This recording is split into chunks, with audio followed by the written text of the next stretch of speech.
All right. So, my goal today is just to sort of like maybe reorient some of our thinking as far as the economy goes from, something from the outside affecting how we act as, persons within our economy, as opposed to, say, the government doing it, or even just leaving it in the hands of entrepreneurs per se. So, I'm imagining that this might be like a reorientation for some of us. It's not going to be a critique of economical systems, nor am I going to spend time defining and trying to delineating the distinctions between various forms of socialism and capitalism.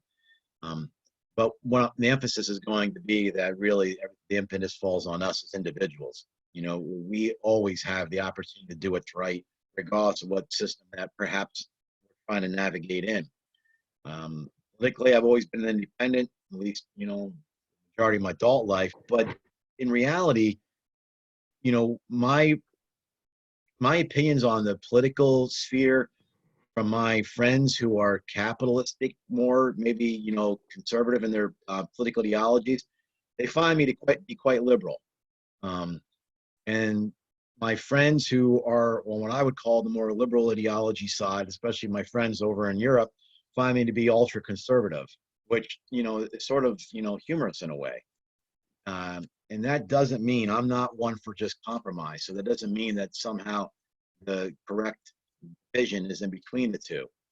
And it doesn't even necessarily mean that there's a third way per se. What it does mean is that you start from a different premise, an understanding of the human person, and you have distinct goals. And those particular, the premise and also those goals then are going to, orient us in a way that perhaps we're not used to hearing. So the 20th century, early 20th century writer G.K. Chesterton, big business, big government.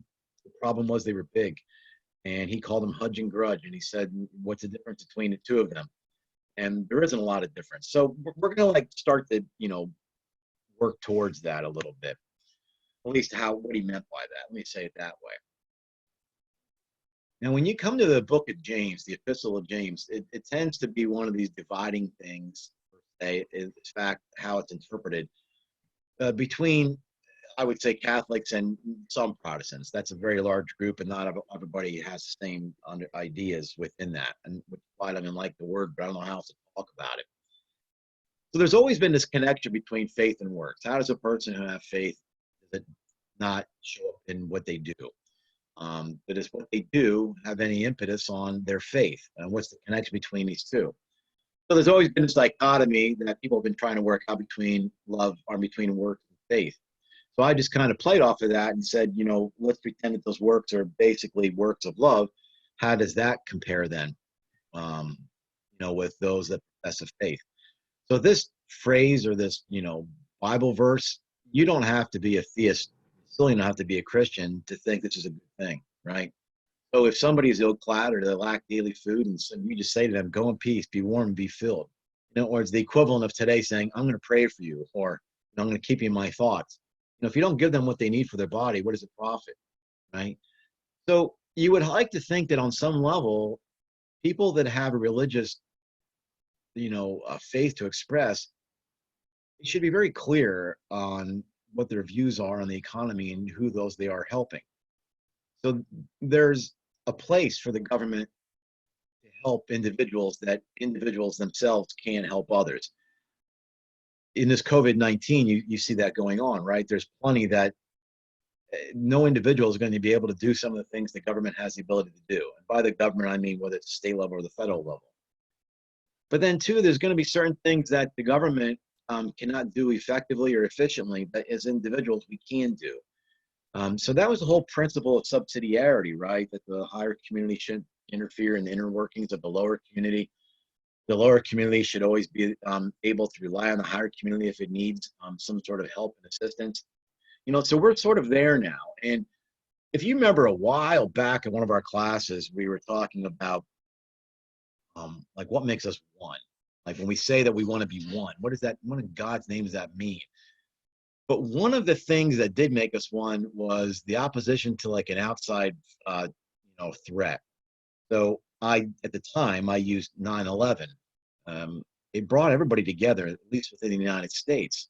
And you didn't really see a lot of division on, race, creed, class, political ideology. We just needed to do what we needed to do because we felt like there was an outside threat and it was us against them.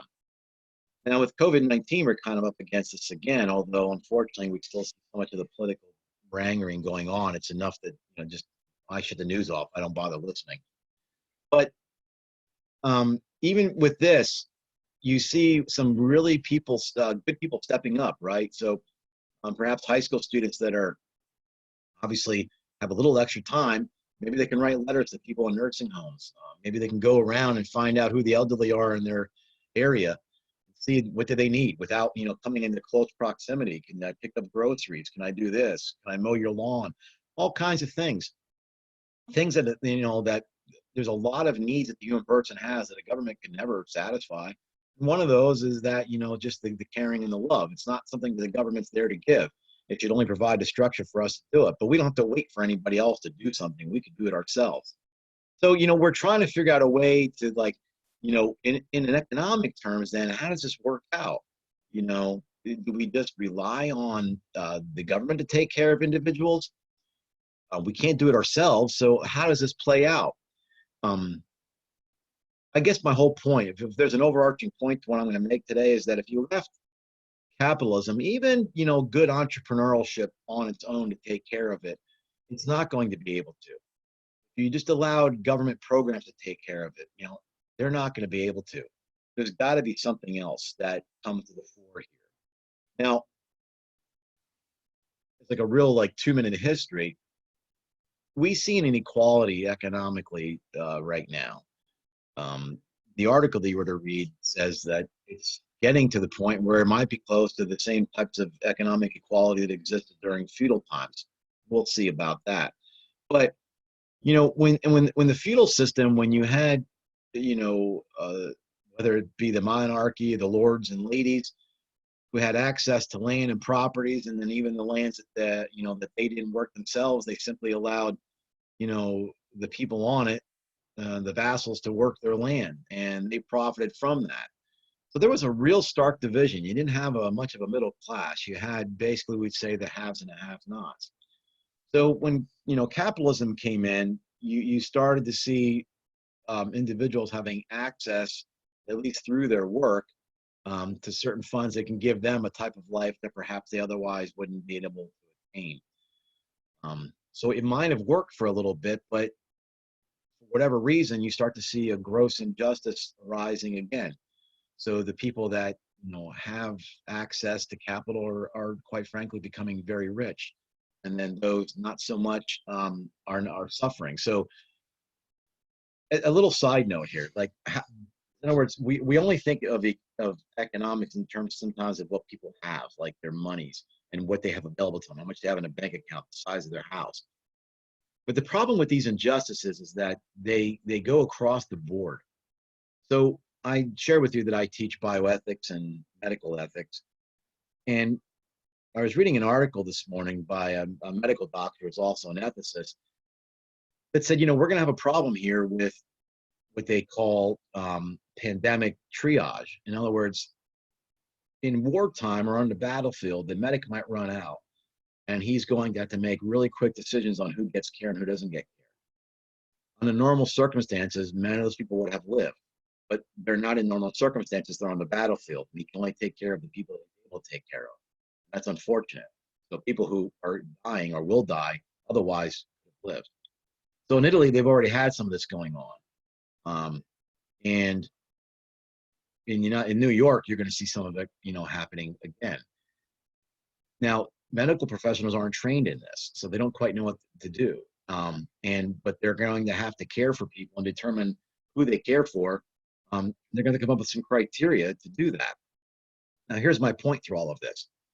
Somebody can make the argument, well, look, this is affecting the unhealthy more so than the healthy. So, and individuals that have diabetes, individuals that are overweight, have cardiovascular disease, they're more susceptible to having more severe cases or thus dying from COVID-19.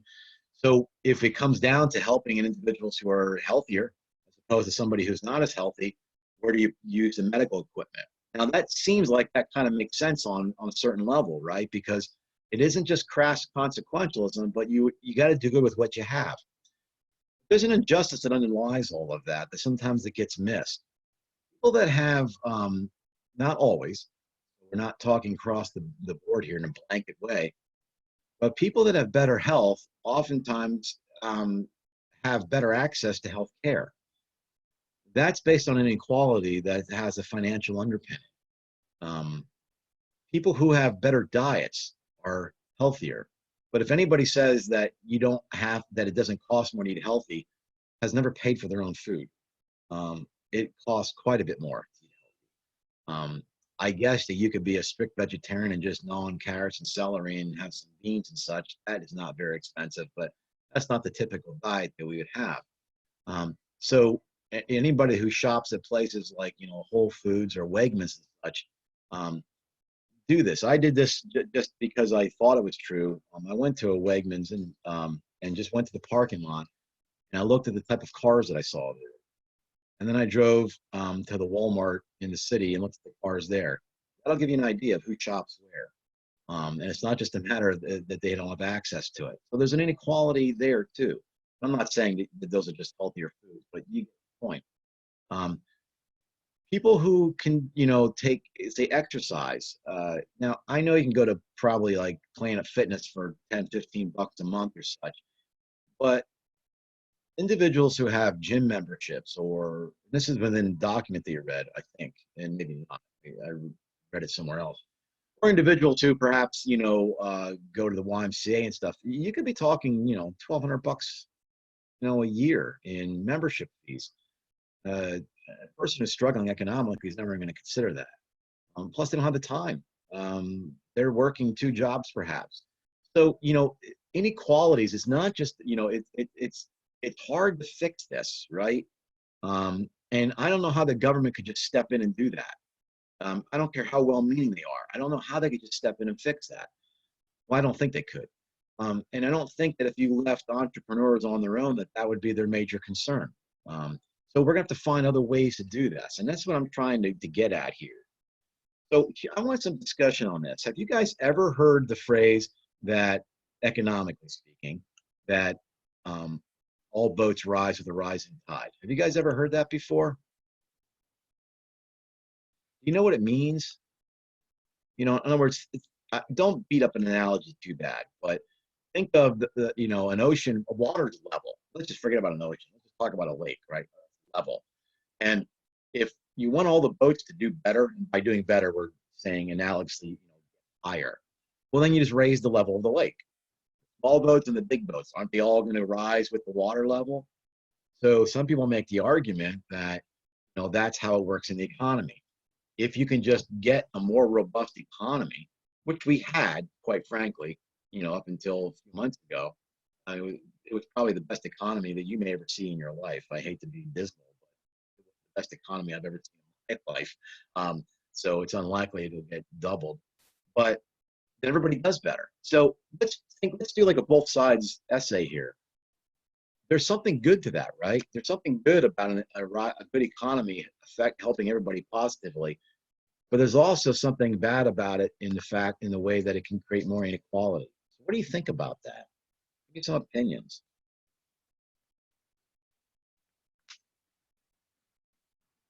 Maybe for if we're using boats as an analogy, there are people who are still staying afloat.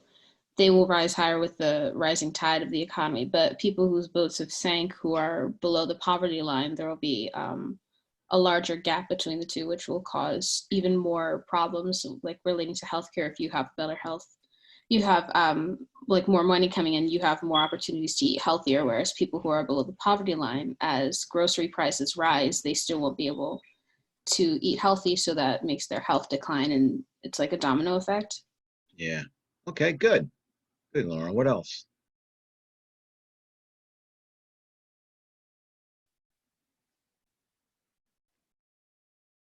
Um, again, I don't like beating up an analogy, but it's not an entirely helpful analogy because not everybody rises at the same level of the economy, right? Um, and to be honest, there are plenty of financial planners right now that are probably looking at this as a huge opportunity, you know, which, you can't really like blame an individual for saying this is an opportunity to invest, but the average person, it's the last thing on their mind. They don't have any money anyway. I mean, if they had an extra $2,000, they would be putting it away like burying a nut, thinking we don't know how bad this is going to get, right? So they would never be able to take an opportunity and get into the market per se. Um, and I would not like to see an entrepreneur who has an opportunity to invest just throw it into a government program, because that can go south pretty quick. So, there's good and bads to this, right? I mean, it is true that, I heard somebody comment, I believe it's accurate that lower middle class people today are living pretty much on the same level as like a king of England back in the medieval period. Whatever he that in like Henry VIII, whatever he had access to as far as, food and sanitary conditions, lower middle class people, or at least, middle class people have access to that. So there's something too that everybody benefits from a robust economy. We can't dismiss that reasonably, then it shouldn't. But we also have to be very clear that this is going to make some people very rich and others are going to struggle. So, there's like, stimulus isn't a good word. You know, there's money's going out from the government right now to help individuals. For instance, if you're a small business, government mandate has shut you down. So if the government mandate has shut you down, you have no money coming in. What do you do? It's very easy for somebody to say, well, they need to take care of their employees. Well, how big of a company is this? I mean, if the company was just making ends meet as they went along, it's not like they have funds. It sounds easy that you should just say that, but the business owners themselves might be struggling. If they're, multi-millionaires, different story, right? But the reality is a lot of people are going to fall through the gaps. Every time there's been a government, stimulus that went out, and it happened in George W. Bush's presidency. They gave to stimulate the economy. This is before the Obama administration. They sent out so much money, but it's funny. My family, I had friends who quite frankly didn't need an extra penny. They were just financially sound. They had quite a bit of investments, and the way it worked out, they must have got 3 or 4 different checks for $1,200. We got nothing just because of how we fell through the cracks, right? So I'm not here complaining. I'm just saying that's government inefficiency. There's no way around stuff like that. Even when they have a good thing to do, it's still kind of like it doesn't really work what it has to work. But here's the idea. Like, let's say, well, no, I'm going to hold off. I had a point, but I'm going to hold off and ask you that in a second, a little more specific. Now, in the article, it talked about a happiness threshold. In other words, what do you think the connection is between happiness? And you could use the word fulfillment. We don't have to just pretend it's some giddy person getting a new toy. But what's the connection between happiness and wealth? What do you think? And again, goods and bads, goods and bads. We joke sometimes when we see the person living in a big, huge house, they're not really happy, right? Kind of like hoping, but they're probably like tickled pink, right? With their indoor pool and everything. So, what do you think, though? What do you think the connection is between wealth and happiness? I personally think that money does not buy you happiness. However, it makes things a lot easier.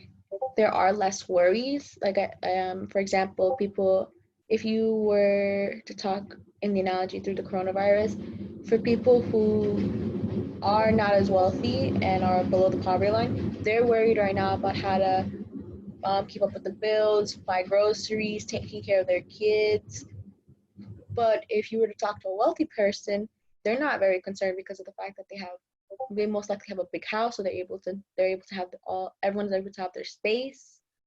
They have enough money to sustain themselves and be able to stay home. They're like in a way less stressed. And that's what I think the connection Okay, is. good. That's a good analysis. What else? What else do you think? I remember reading some kind of article or something a couple years ago that said that like the amount of money that you need to make, I think it was like $75,000 a year. And it was like just enough that you can pay all your bills and like you don't have to worry about not having money for food or not being able to pay a certain bill. and then you also have like a little bit of leftover money to be able to do things that you want to do or get things that you want to do, and like that was the ideal amount and that's all the money that you need. And I 100% agree with that like you don't need massive amounts of wealth. I think that's just kind of ridiculous. I think all you really need is just enough to make sure that you're not worried about not being able to live, that you're worried about that you're not going to have enough money to live on. Yeah, I agree. Okay. I mean, I agree. I mean, the point I guess we'll have to like figure out is how do you get there, right? I mean, even though I agree with what you just said, I would be absolutely opposed to the government trying to manage that. But I also know that, um, but say, entrepreneurs on their own would never go after that. People are always going to want something extra, something more. You know. What else? Anybody else have an opinion on that?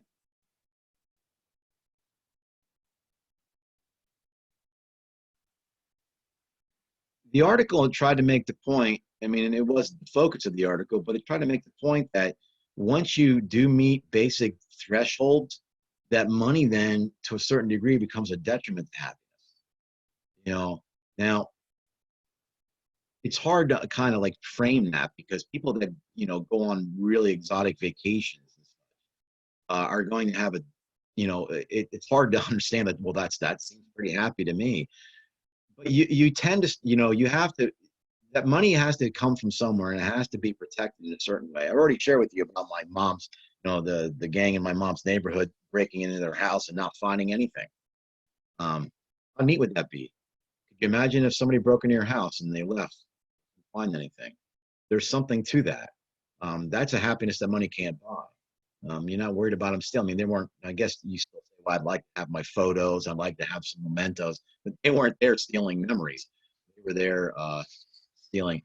Um, I have to share this with you because it's such a good story. My mom, you got a picture, and this has not really to do with this, but it's such a good story. You're gonna like this. So picture this little feisty 5-foot Italian lady. And the neighborhood has really gone down since like most of us have all moved away.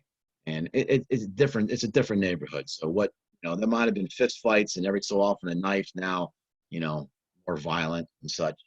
And it's meth lab central. There's no other way to say it. So my mom would not use the air conditioning because it cost too much money. And I'd go up there to visit. And I was like, Ma, you got to use the air conditioning. You can't leave your window open like you used to. It's not a safe neighborhood. You're on the first floor on a covered porch. Somebody's going to bust in. So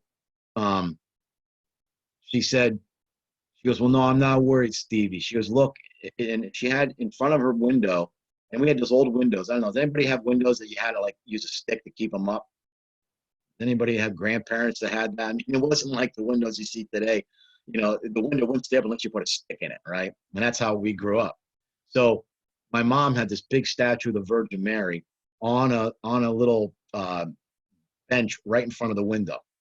And she goes, Stevie, I have the Virgin there. And I got all for her. I said, oh, for God's sakes, Mom. I said, what are you like, superstitious? What is Mary going to do? I said, when that stinking kid's crawling through there, going to, do harm to you and steal stuff, and you're worrying about Mary. And then she starts to me, you think I'm stupid? I said, I don't think you're stupid. Then that goes back and forth a few times. And she goes, you don't understand. She goes, when they come in, they're going to have to go around the statue. And then their elbow's going to hit the stick. And then the window's going to come down and it's going to pin them in the window. I said, you made a mousetrap. I said, are you kidding me, Mom? I said, so when you got this, this gang member stuck in your window, I said, who's probably like 17 or 18 years old, well, what do you think you're going to do? So then she starts that, you think I'm stupid. I don't. And that goes back and forth a few times. She literally walks over to the closet and pulls out a 3 feet piece of steel pipe and says, I'm going to knock him out. I said, there you go, Mom. I said, well, she figured it out, right? But she didn't live in fear. So my point is that, we tend to protect. I mean, think of what even the scripture says, right? I mean, where do we put our treasure? And if we put our treasure in things, they can be laid waste through, the theft and through rust. So, we struggle back and forth with this. That's a good story, though. You got to admit. Anyway, so at some point, what if we're not pursuing things that are good for the human person, then what are these goods for? We're doing no better once we get to a certain, like Kira said, once you get to a certain level, at some point, you're almost like eating things you don't need to eat, analogously, right? So that type of thing. Okay, let's see. Now, income distribution. So if we don't like the fact that there is such a wide variety of disparity between the haves and the have-nots, what would be some ways that we can distribute money? And I'm going to ask you it this way. Let's pretend that if we have 30 people in this class, that I've been given a grant and I can give everybody, say, $1,000. What are the various ways that I can distribute 1,000? Well, let's put it this way. If I distribute it evenly, everybody get $1,000. I have 30 people and I have $30,000. What are ways that I can say I want to distribute that fairly? What are ways I can do that? Just think out loud.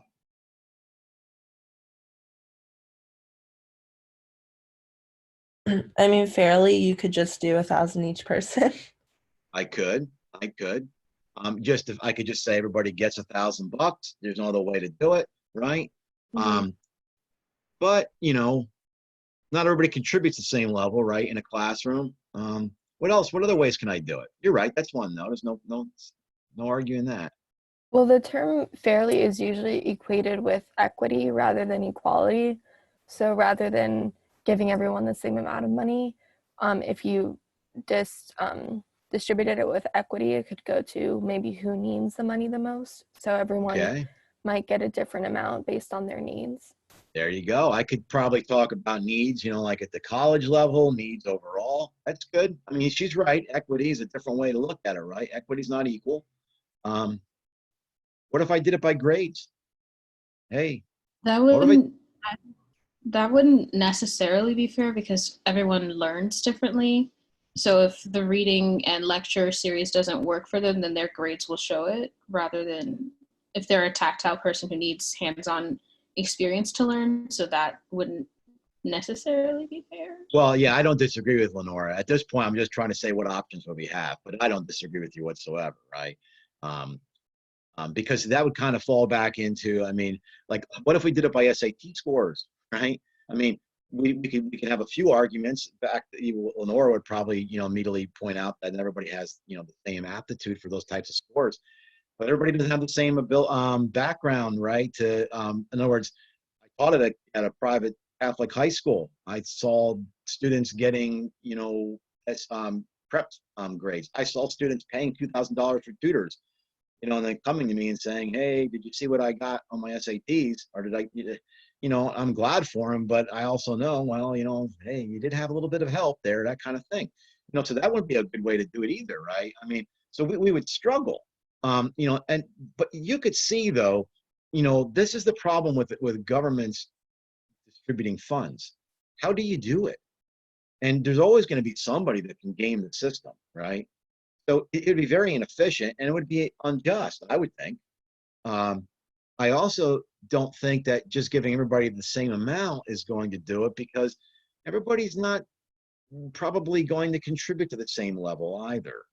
And I don't think you can leave it to market forces. The market doesn't really give a crap. The market's going to go out a different way. I'll give you for instance, maybe I shared with you before, my mother-in-law, if up until probably like 5 years ago, if you'd have bought ribbon in any store, I don't care where you live, it was probably made in my hometown. They were like one of the main manufacturers of ribbon. So when the company went down, I think, in other words, all the employees lost their jobs because they went overseas. During the Obama administration, they had because the economy was really struggling, if anybody had lost their job because of business going overseas, that there was going to be opportunities for them to re-educate. And I think that's a good thing. Unfortunately, it's inefficient. So I'm not critiquing his policy. I'm just saying that it was a good thing, but this is always the problem with government's involvement. So what happened was they said, my mother-in-law and a lot of them said, well, they become medical secretaries. So you go and there was a couple different options, but anyway, you take 1 or 2 years of education and they pay you. I mean, so you get unemployment while you're there, and then they're going to pay for this education. and to get you retrained. So you got to give it to them. My mother-in-law at the time was in her mid 50s. So, she'd been she was a single mom her whole life. She was either a waitress or worked in a factory. And she's all excited being in her mid 50s and able to go back and go to school. So she took it very seriously. The person next to her, this is coming from my mother-in-law. My mother-in-law said day after day in class, it was a physical class, this girl was on her phone or painting her nails. Never took a single note. Never even participated, never did the homework. And after a couple of weeks of this, because this is, 8-month, 16-month course, my mother-in-law said to her, how in God's name are you going to pass this course? Are you that smart? You don't even take a note? And the girl said, no, I'm not going to pass this course, and I don't want to pass this course. This is my third time taking it, because the reality is that if you pass this course, you have to accept the employment opportunities. If you don't pass it, the government will give you another opportunity. Now, that's the inefficiency. Now, that's not the administration's fault. That's just the inefficiency of a government. They have no way to control that, right? So it doesn't matter what a government does. There's people that can game the system and do it quite well. That doesn't mean you shouldn't do it. It just means that it's not an efficient way to do it. So when we try to figure out how we're going to, redistribute wealth, it gets a little difficult to try to figure a good way to do it. At least I think so, right? Now, traditionally, there's been ways that the economy has been exploited. And I know I'm talking in general terms, but it's really all we can do in this short time period. So in mainstream capitalism, it's going to exploit its labor. So anybody who, has a business model. Now, my wife, we run a small business, so I know how things, should and do work. That doesn't make me an expert in economics. Once you have an established business and you're making enough money to, keep the business alive, you would need, any business model is going to say you need to increase profit. So how do you do that? Well, you find cheaper materials, or you buy more in bulk, so you have a more efficient cost. You expand your market, you reduce labor costs. And typically in anything that's handmade, labor cost is the majority of the what's your expense. But those things are in other words, the person who is the laborer is not going to win in the end. There's a saying out there, and it's so true, that the minute that you retire or lose your job, the company replaces you. So people that pour their heart and soul into a particular position, I'm sure the company loves them, but they replace them, and the next person does the same.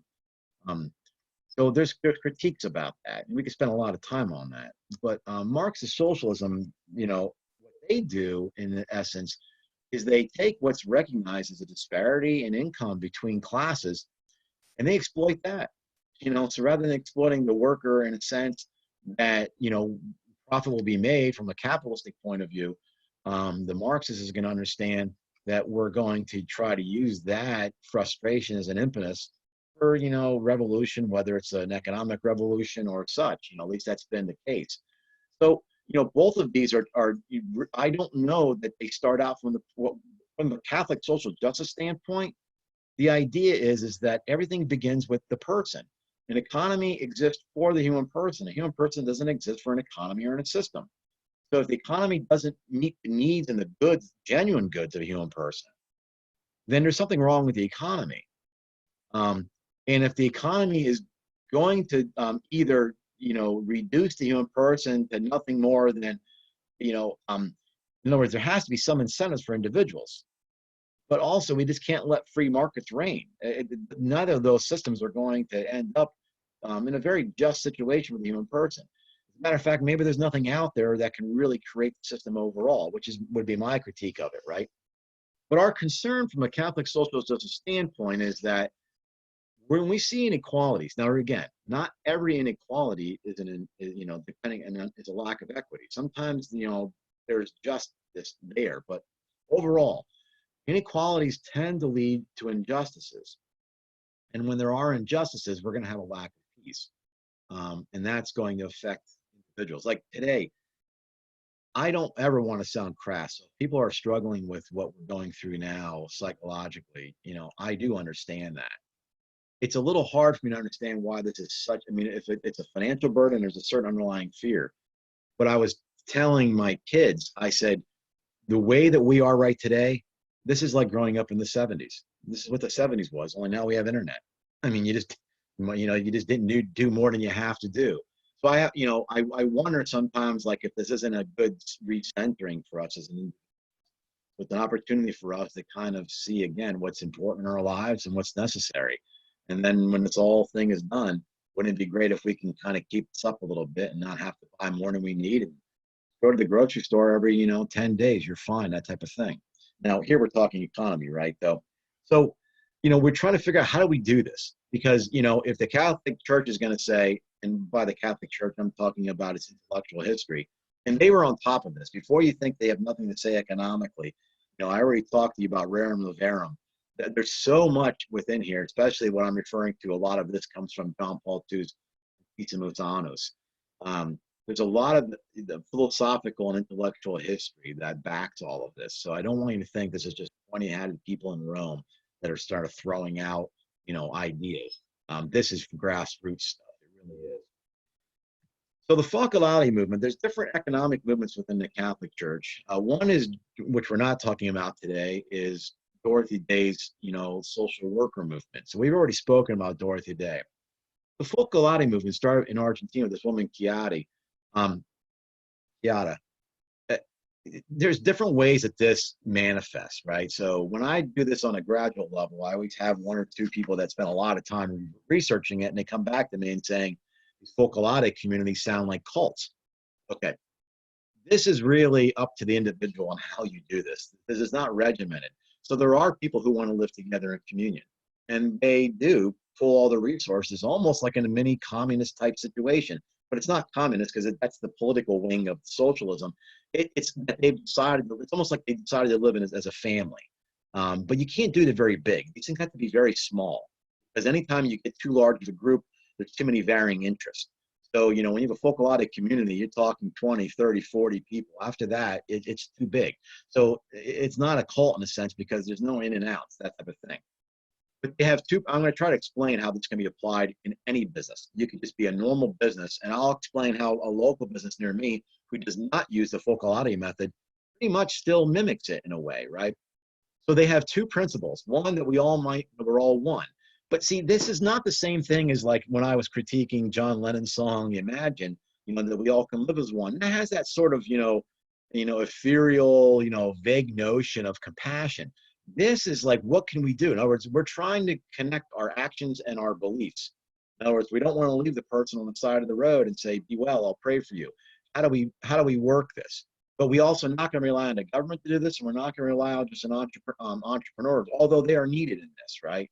But they have to have a different goal. So we're all going to be one, but we're not going to leave anybody in need. So I've already explained to you, and let me just share this again. If I don't have time, I don't have time to explain it today, so it doesn't sound like a call. But I'm trying my best to develop like a little plot of land over the next 5 to 10 years, where me and my daughters and their family and one of the family can live together in community. We don't put our money together. We all have our own incomes. But we all own our own little plots of land, or I even have an idea about doing a huge steel building where we all have apartments within it. So this isn't about us putting all our money in one pot and then sharing it, but it's about us living in community, and within, we look after each other's needs. So if a person does, per chance, get injured and can't work for 5 to 6 months, there's a community right there in place that can help. You don't have to wait for some outside help to show up, right? It's just a different way to approach something. So the Focolare movement really has this idea, and I'm just using this very general. There's nothing wrong with profit, right? So I have some friends that lean towards the Marxist view that think that profit, and this is classic Marxism, profit is nothing more than value stolen from the labor. But if a business doesn't make money, what does it do? You know what I mean? It can't survive if it doesn't make a profit. If a company doesn't make a profit, it's not going to be in business very long. unless somebody's subsidizing it, and then that's a different issue. So whatever your profit is, let's not argue about how much profit. Let's argue about what we're doing with the profit. Let's say that a small business can make $100,000 in profit. Now, somebody might say, well, that's a lot of money. Now, in a normal entrepreneurial sense, the owners will take that, and then they might give, a couple $1,000 bonuses to some of their employees. The full equality movement says there's other ways to do this. What if you took a third of that, we'll just make it even, $300,000, and you distribute that amongst all your employees according to their level of participation? So that doesn't mean that the janitor doesn't participate at the same level as another person, but it might have something to do with how many years they've been with the business, right? So how much time have they invested? So it's not just, we're not pitting people against each other by class. So you distribute according to that. So the better the business does and the more profit they make, the employees are going to directly benefit. It's almost like it's a co-op, right? Then you could also say, let's take another third of that, another $300,000, and put it directly into the community that's being served. So whatever it is that's needed in that community, the community has supported that business, which the full equality movement really deals in local communities. It'd be hard for like this to do this international, because part of social justice is that communities need to be embedded in their communities. I'm sorry, businesses need to be embedded in their communities. And there's reasons for that, because it keeps them grounded, for one. So that takes up 2/3, and the other third goes back into the business, because every business has, maintenance, it has things that it needs to do to improve itself. So part is that. So there you have a company that can make profit, but everybody's part of its benefits. And nobody's making them do that. A person has to say, I will do this. So like, there's a local market near me. They're big, but they're not anything like a super Walmart. But you could not go within a 5-mile radius of my house and not find playground equipment, school. And these people donate consistently. They don't have to do that. And I know them personally. The brothers own the business. They're not doing it just to make money. As a matter of fact, I went over right when we first had the lockdown. I try to only go shopping. I only leave the house just for once a week. I'm sorry, once every 10 days to get food. When I went and talked to him, I said, well, his name's Mike. I said, how's everything going with the market, Mike? Now, he's not Catholic, but he has a deep Christian faith. And he said, Steve, he said, I'm just really glad that my faith's not in this market, not in this business. God. And I thought, isn't that nice to hear business owners talk like that, right? Nobody, now, you don't have to be Christian to like this model. It has nothing to do with him giving God the credit. Somebody else can just say, I think the human person is an important individual, and we have to find ways to help that individual, right? The problem is when you see people trying to fix poverty, and the document you're supposed to read talked about this. It's hard to have an appreciation for people who are the movers and shakers in the world, to go into these annual meetings or whatever they might be doing and trying to figure out how can we, reduce poverty, and then they get in their planes and fly home to their houses that, quite frankly, that are 3 times the size that anybody needs. You often wonder, and from my cynicism, you wonder, what is it exactly you're doing? The same thing with organizers. We see a lot, like I already gave you my impression of what I thought about, musicians trying to sing songs to raise money, and you're seeing it again. I'm thinking, my God, the amount of money you have in your pocket, what you can do with that, and you don't have to tell anybody, just do it. You don't have to make any business of it. My one friend sent me an article about a lot of celebrities who are going makeup free and taking pictures of themselves so they can show themselves in solidarity with everybody else. And the bottom line to that article was, who cares? And I thought the same thing. My particular parish, I've critiqued them before. They have art auctions. You got to pay $200 to get in the door. It's a fundraiser. You pay $200 to get in the door. They give you a meal, and then the artwork sells between $100 and $500. I don't have any friends that can. I do, but I don't have any I could never go and do something like that. It's like this is nothing more than an opportunity for people that have means to kind of feel good about what they're doing. So, there's other ways to do this. In other words, if we're going to say that, we're not going to let the person alongside the road who's hungry, we have ways to do this. And people are out there amongst yourselves, particularly, that have entrepreneurial aspirations. And I think those should be followed. I don't think the government should stifle those things. But I think that they have to be oriented and directed towards what's good for the human person. What's good for the human person means that at a certain level, I think Kira had a good point. At a certain level, whatever that level is, you have enough money. You're okay. You want to put some away, that's perfectly fine. but now it's time to say, what can I do with this, and how can I help others? That type of thing. So workers and entrepreneurs, they can protect the labor market. And the Focolare supports that. In fact, every Focolare community is based on entrepreneurs who are making money. But they started by saying, I'm going to do this from the moral dimension of the human person. What is the human person's need? What's my understanding of the human person? How is what I'm doing meeting their needs? And in other words, we can't look at individuals who are in employment as just a workforce. It's a very impersonal term. And we also, I'm not a big fan of big businesses. I know that they make, there's always a dichotomy, right? So there's something, everybody talks about the evil big giant of Walmart, and there's something to what they critique Walmart of. I don't disagree with that. But then they also turn around and say people shouldn't shop there because you're only supporting the beast, right? But the people who shop there are the ones who need to shop there because they afford the pricing. So there's something that goes both ways there. It's almost as if the individuals who say, I refuse to shop at Walmart, I'm only going to go to other places. They have a privilege to do that, financial privilege. Other people got to go to the lowest prices, and they can't just pay more. In other words, I think I'm a big proponent of fair trade. Do you guys know what fair trade products are? In other words, you buy products that they're not exploiting other workers in other countries. So those people are at least paid what is generally a decent wage in their country, and at least you had an ethical sense behind all of this. And I think that's really good. But you can go and get a container of a pound of coffee for $5.99 at the local supermarket. You buy fair trade coffee, you're talking $14, $15. A person who's struggling financially is not going to go and spend $15 on a pound of coffee. So there's a problem with all of that, right? I mean, it's like it's good what they're doing, but is it not just another indication of look at me, I do fair trade, and if somebody could say that, that's good, but it's only because you're capable of doing it. So what I've tried to do here is I've tried to critique the system without falling into one or two categories, and I hope that I did that successfully. You have to let me know. This isn't about just being capitalist, and this isn't about being socialist. This isn't just a third way. What it's saying is, let's forget about those systems, and as individuals, we can really change things. And when we get towards the end of this course, I'm going to put up a video of Pope Francis talking about the revolution view.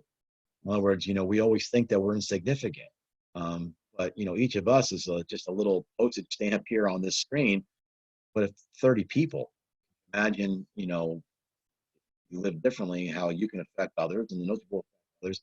There's a way to have a little quiet. He calls it a revolution of tenderness. It sounds odd, but it's kind of neat. So before we call it quits, anybody have anything on any of this?